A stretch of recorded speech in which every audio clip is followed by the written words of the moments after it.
Having the right attorney is a key component when buying or selling a business. I have seen firsthand the value that a seasoned mergers and acquisitions attorney can add for their clients. Let me tell you about a law firm that I have worked with and would highly recommend for anyone thinking about buying or selling a business. Benjamin, Gusson & Associates. They are a law firm that has been representing buyers and sellers of businesses for more than 30 years. Believe me, they are experts.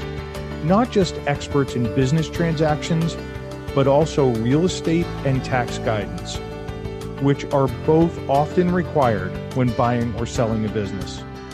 From the initial steps of reviewing a letter of intent, right through to closing, the attorneys at Benjamin Gusson provide the personalized service and experience needed for putting the pieces together for a successful and flawless transaction. I've known the lead M&A partner, Lee Gusson, for many years, and I have never hesitated referring a client to him. So if you're looking to buy or sell a business, feel free to reach out to Lee at 847-861-6220. That's 847-861-6220. I thank them for sponsoring today's episode and hope you enjoy it.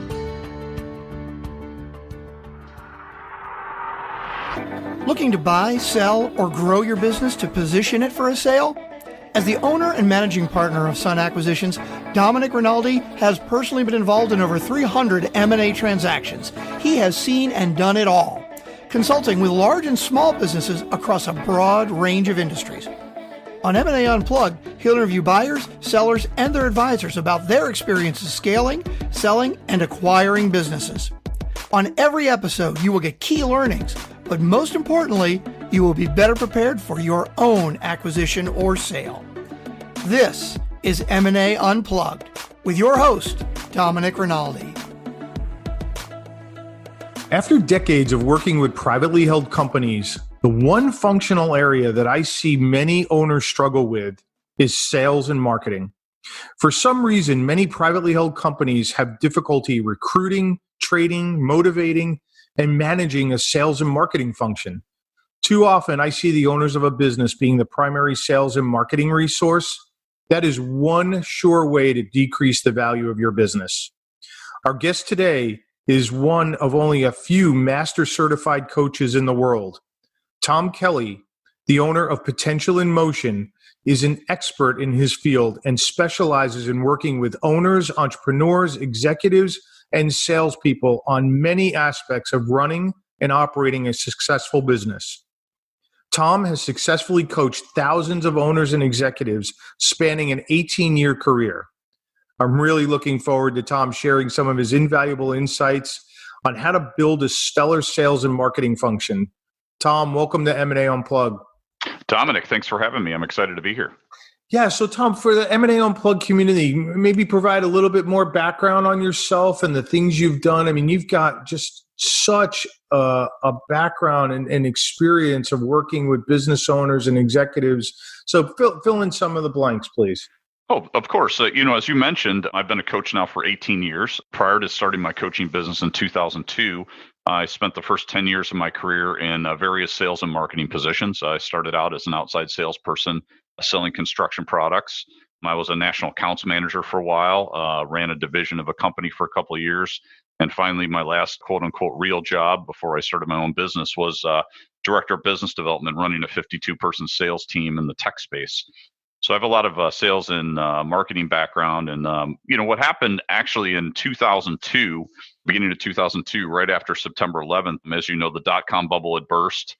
And we had September 11th, and the company I was working for went from 12,000 employees to 3,000 employees in about 6 months. So long story short, I ended up having to lay off my entire sales team, and then I got laid off in the beginning of 2002. And so I started the business Potential in Motion actually out of necessity. I came from an industry that was decimated, and I'd always been very entrepreneurial. So I took about 6 months to do some market research and decided to become a business coach, and I've been doing it ever since. Well, so a couple of lessons here, right? One is, we're in the middle of this COVID crisis. And so there are a lot of people out there that are going to need to sort of retool and pivot And you're a perfect example of that. And I know your experience goes way beyond sales and marketing. I know you coach owners and executives on many functions and areas and just overall success. But today we're gonna focus in on sales and marketing. So Tom, let me ask, why is it, do you think, that owners have such a difficult time building and maintaining a successful sales organization? And time again, when I go in to analyze companies, I'm shocked at how few success stories they have from a sales perspective and how often the owner is, the rainmaker in the company, which you and I both know devalues the business quite a bit. Absolutely. Dominic, I think really there's two reasons. The first reason is why they got in the business in the first place. Most people start a business because they're good at a certain thing. For example, I'm a carpenter today. I start a carpentry business, or I'm an electrician, or I'm good at, whatever it is that I'm good at, and I start a business doing that. So they don't come from a sales and marketing background, and it's foreign to them. It's not something that they're good at, and it's not a natural skill. The second thing, and the big reason too, I think, is mindset. Most of us have experienced a situation where you've had a bad experience with a salesperson. Whether that's a telemarketer calling you and interrupting your dinner, or perhaps you've had that used car salesperson situation where you go in to buy a car and you feel like pressured and it's awkward and it's icky, and people inherently don't want to be that person. So they tend to shy away from that part of their business and focus on their strengths and what they know really well. And therefore, the sales and marketing piece gets neglected.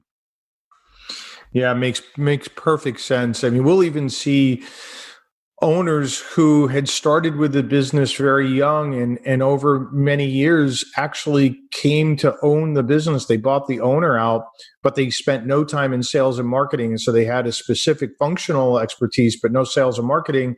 And then they don't know how to run that function. Exactly. So Tom, what's your approach when you walk into a business, an owner calls you and says, look, I don't know how to build a sales and marketing function. I don't know how to incent these folks. Help me figure out how to build it. Do you have a template that you follow? What's your advice to an owner? The first thing, Dominic, I do, and I really think everyone should do this from when they're selling anything, is I ask them and I, really explore with them what their challenges are. What's going on in the business, and what are the challenges that are keeping them up at night and preventing the business from, blossoming and getting to the point where they want it. So that's step number one. Step number two is really, what would you like it to be like? If I could wave a magic wand and make it perfect, what would the business look like? And that really kind of helps us figure out where they are today and what their challenges are, and then where they want to go.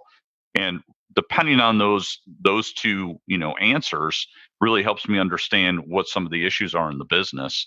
And really, I think there's two key things in any business. Number one, you have to have a client fulfillment system, a way to fulfill your promise to your customers. And then number two, you have to have a client acquisition system, or in other words, a sales and marketing system to bring customers in. And that's where most people struggle, as we've mentioned already.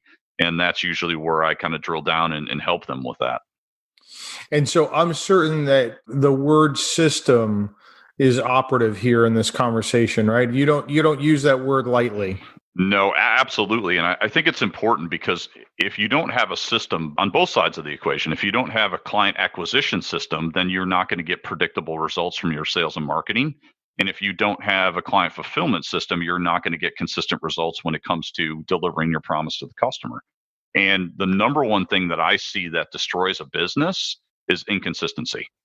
If you really think about it, if you go to your favorite restaurant and, one time you go, you have a fabulous meal, and the next time you go, the meal is horrible, you're probably not going to continue to go to that business.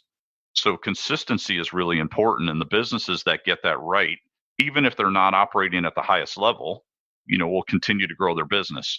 Think about McDonald's for a second, right? McDonald's doesn't make the greatest burger in the world, but they have one of the greatest systems in the world. You get a consistent meal, even though it's not that great, anywhere you go in the world. And it's a great example of how to systematize your business so that it's consistent throughout. And so, Tom, is your approach, let's tackle the system first and we'll worry about the people second? Exactly. Most of the people I start with, by the way, Dominic, from a sales perspective, are in one of two camps. Number one, it's a smaller business where, either they're just getting started or they're struggling. And like you mentioned before, the owner of that business is the one that's primarily responsible for selling. So I'll start to work with that person. Or it's an existing business that maybe already has a sales team in place. They're just not operating at a high level. So we need to fix that. And really, what I look at in both of those situations is, let's troubleshoot and see what the issues are. And I find issues in two areas. I always tell people, any result you create in your business or in your life for that matter comes down to two things. Number one, your mindset, and number two, your strategy. And I find it's 80% mindset, 20% strategy. So I look at both of those things and figure out, hey, what do we need to address here in order to help them be successful? So talk a little bit more about mindset. What's your approach there? How are you helping them think through their mindset and the mindset that the company has towards sales and marketing? Sure, exactly. So most people I find when it comes to sales have, really some disempowering and negative beliefs around salespeople. We've all been interrupted at dinner by the telemarketer. We've all been, approached by the aggressive salesperson that won't take no for an answer. And nobody wants to be that person. And if that's your mindset, if your mindset is, hey, if I get on the phone and make a call to a prospect, I'm bugging them, or, I'm that icky, salesperson, you're not going to take action on that. So I can show you the greatest system in the world and teach you exactly how to sell. But if your mindset is such that you're afraid to do that, you're not going to do it, and you're not going to do it consistently. So really dive down into that. I look at, what are their belief systems? What are their thoughts around what it means to be a salesperson? And we dive into that, and I really coach them around those things so we can create some shifts in how they think about things, so that as they move forward, they have a positive view of what it means to be a salesperson and what it means, to sell for their company. So that's really how I address the mindset side of things. Makes perfect sense. And I've seen in many companies where folks that are not in the sales function have sort of this disdain towards the sales folks. They think they're overcompensated, think they're prima donnas. They get paid for stuff that, they didn't really generate. And I find the mindset in companies tends to be fairly unhealthy sometimes around the sales function and the marketing function.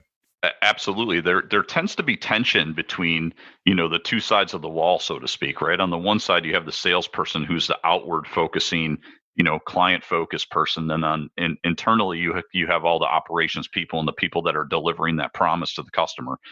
And oftentimes there's a lot of tension between those two things, simply because, the salesperson's out there meeting with that customer and trying to meet those customer needs.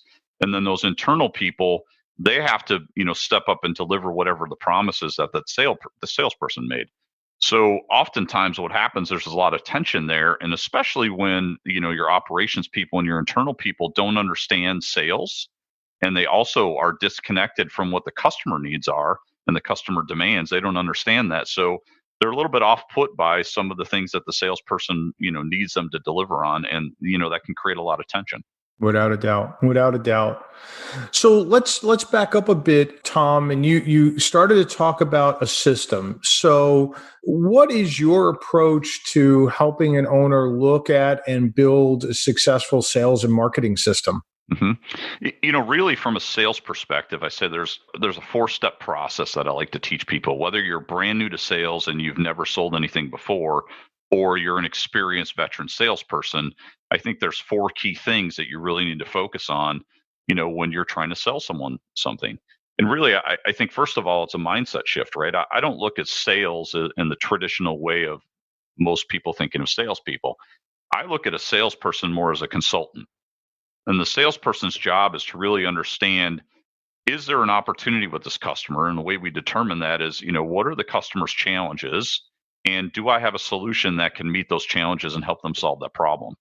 So step number 1 to the system is really understanding what that customer's challenges are.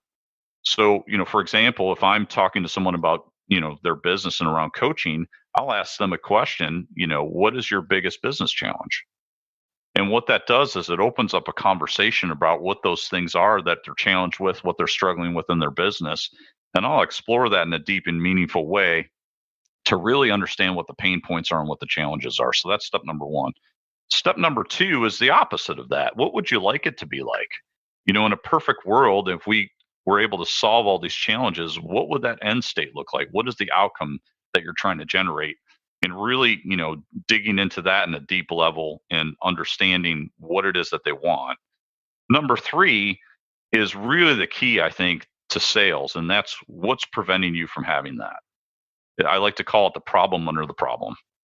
Most people are not going to tell you up front exactly what their challenge is. For example, if I ask a business owner, what's your biggest challenge? And they say, well, we need more business. And I explore that deeply with them. And then finally I ask them, what's preventing you from getting business? They say, well, I don't know how to sell. So the real problem is they don't know what they're doing from a sales perspective, but they are not going to tell you that up front. So that third question of what's preventing you from getting that outcome is really important. And then finally, the fourth thing is, hey, if I could show you a way to solve that problem so that you can get over those challenges and create the result that you want, what value does that have to you? And this is critically important because as long as the value is greater than what you're going to charge them for that product or service, you're going to make that sale every time. But if the value in their eyes is less than what you're going to charge them, you're going to have a hard time connecting the dots and making that sale. So Tom, boy, so much there to unpack. So you're in consulting with an owner about how to build a sales and marketing function, and you're stripping it down to these four components. So are you interviewing the owner at this point, and is the owner providing the answers to these questions so that you can then go back and build a sales process that works for their clientele and prospects? Or how does that work in, from your perspective? Yeah, again, Dominic, it depends on the business, right? If the business is such that the owner is the person selling, absolutely, I'm going to start with that owner. Now, if it's a larger business that has a sales team in place and a sales manager, I always like to start with the owner because that gives me kind of a 30,000 foot view of what's going on in the business.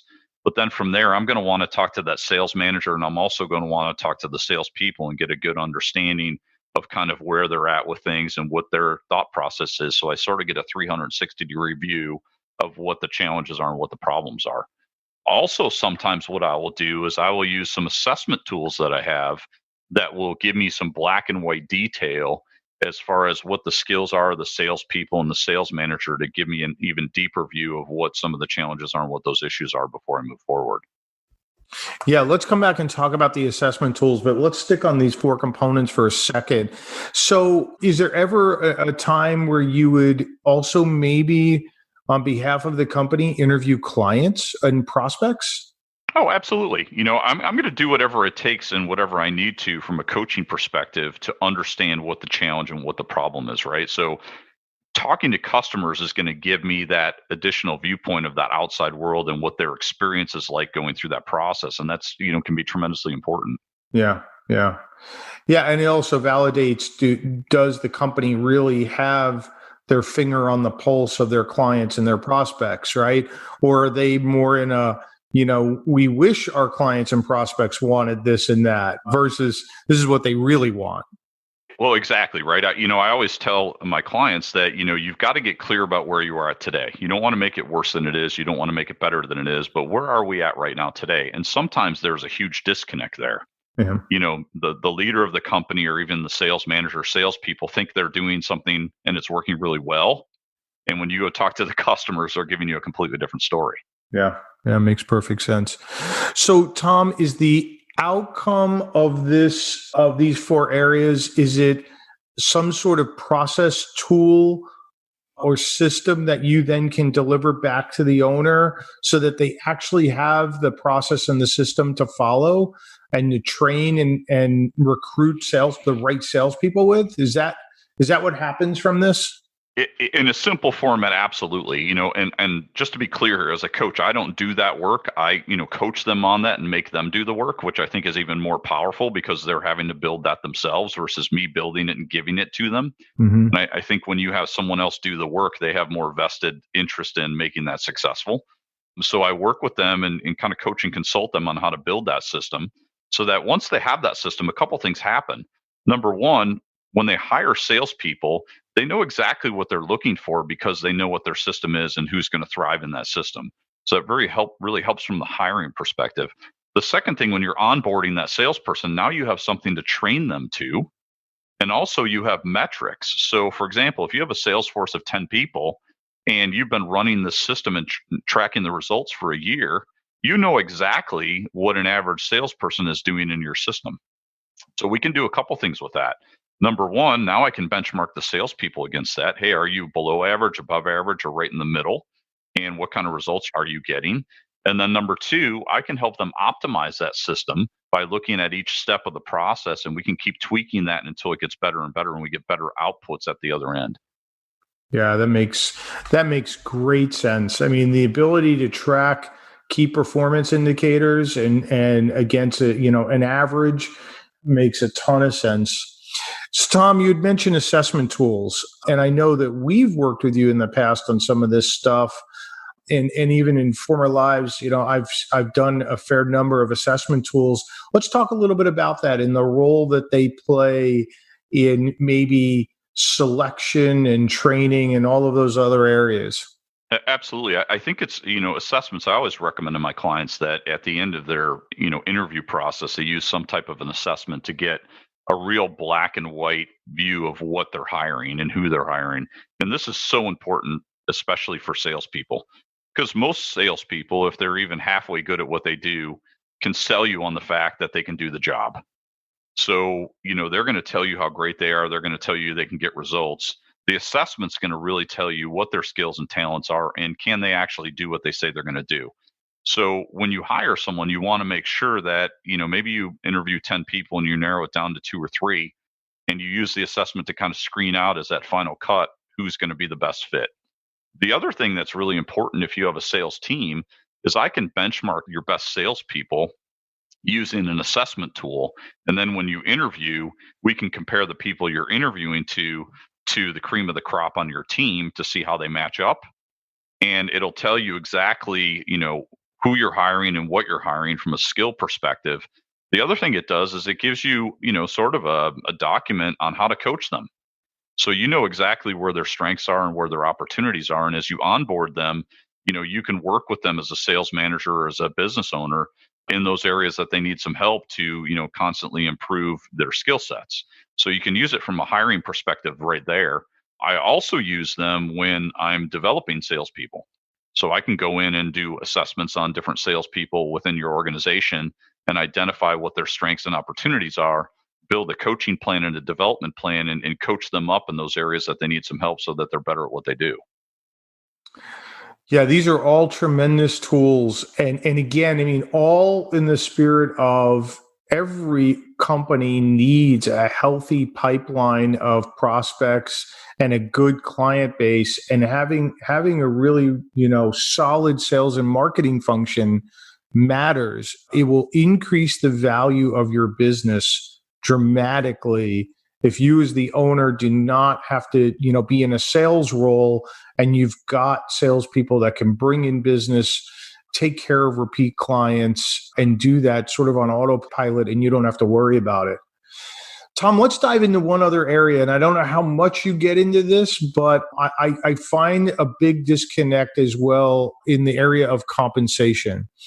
So even if an owner is capable of, finding salespeople and onboarding them, I oftentimes see that the compensation is completely misaligned with what the owner ultimately wants.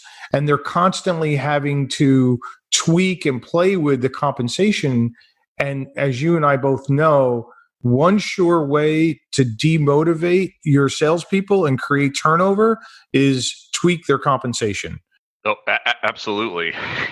Absolutely. That's a huge one for salespeople.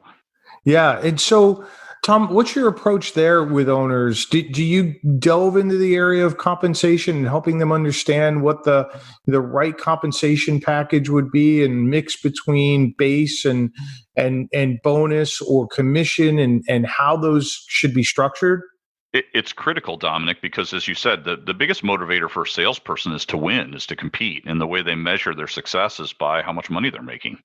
And it's also critical to the business because you want to make sure that your salespeople are highly incentivized to go out and sell and to bring in business.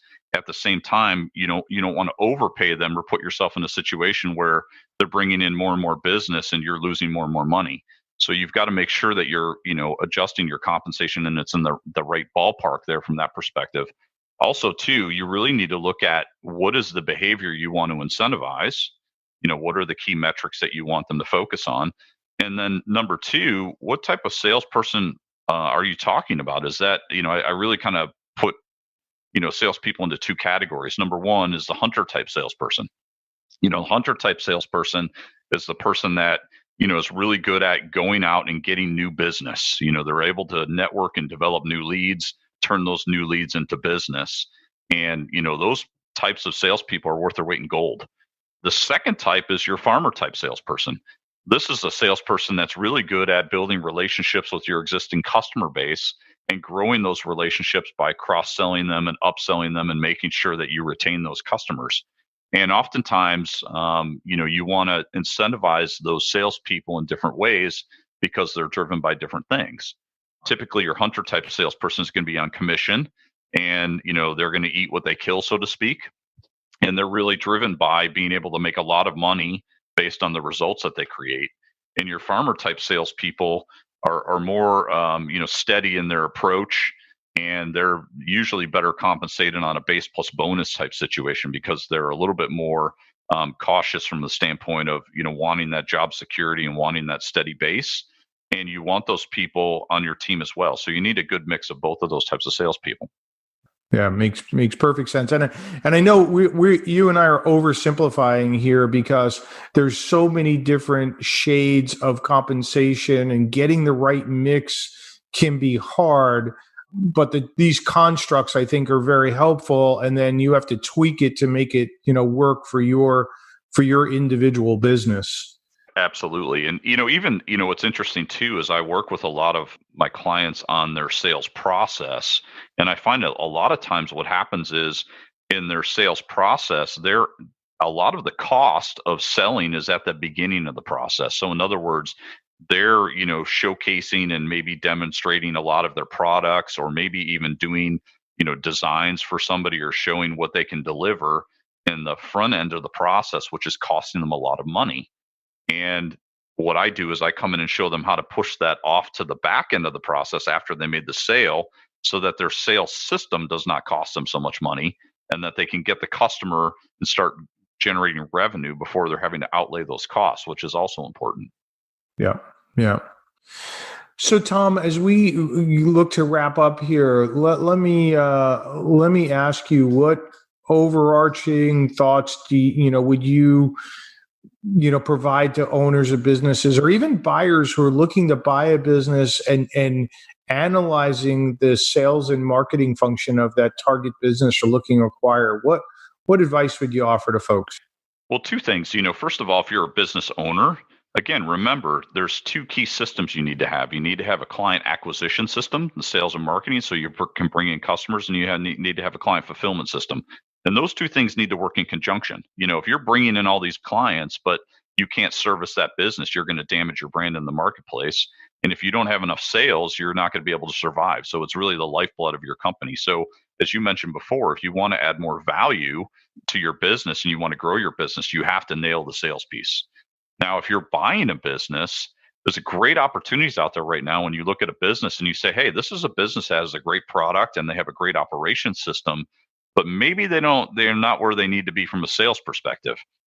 And oftentimes, if you have that expertise, or if you can work with someone like myself that can help you with that expertise to go in and, kind of rearrange and, retool and refocus their sales systems, you can double and triple the revenues of a business pretty quickly. So if you're out there looking to buy a business, the number one thing I would look for is a business that has a great product or service, but they're not getting the sales piece right.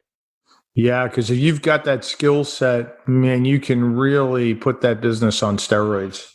Absolutely. And in the business you're in, the buying and selling businesses and helping people with that, there's so many businesses out there right now that are, maybe in a turnaround situation, or they're at the end of the life of the business owner. They're looking to retire, or they're looking to, go in a different direction and get out of that business. And usually what happens when they're at that point is they've lost that, that passion and that focus on the business. So you can almost see it in them that they need to have somebody else come in and take over that business and take it to that next level, because it's just not reaching, its potential. Yeah, absolutely. Absolutely. Tom, this has been great. You're a hell of a coach. I think this was great information. If folks wanted to get in touch with you, how could they reach you? Yeah, the best way to reach me is online. They can go to my website, which is businesscoachchicago.com. They can also call me directly in my office, which is 630-668-3005, or they can email me. My email is tomkelly@potentialinmotion.com. Tom, thanks again. Really appreciate you being here today. You're welcome. Thanks for the opportunity, and hopefully this adds value for everyone that's listening. Yeah, it certainly will. M&A Unplugged community, all of today's information will be available in the show notes. If you would like to learn more about the process of acquiring or selling a business, please visit our website at sunacquisitions.com, or feel free to reach out to me at drinaldi@sunacquisitions.com. I look forward to seeing you again on the next episode of the M&A Unplugged podcast. And until then, please remember that scaling, acquiring, or selling a business takes time, preparation, and the proper knowledge. Thank you for joining us today on M&A Unplugged. If you enjoyed the show, please subscribe, rate, and recommend it wherever you get your podcasts. If you want more great information on how to scale, acquire, or sell a business, please visit our website at sunacquisitions.com.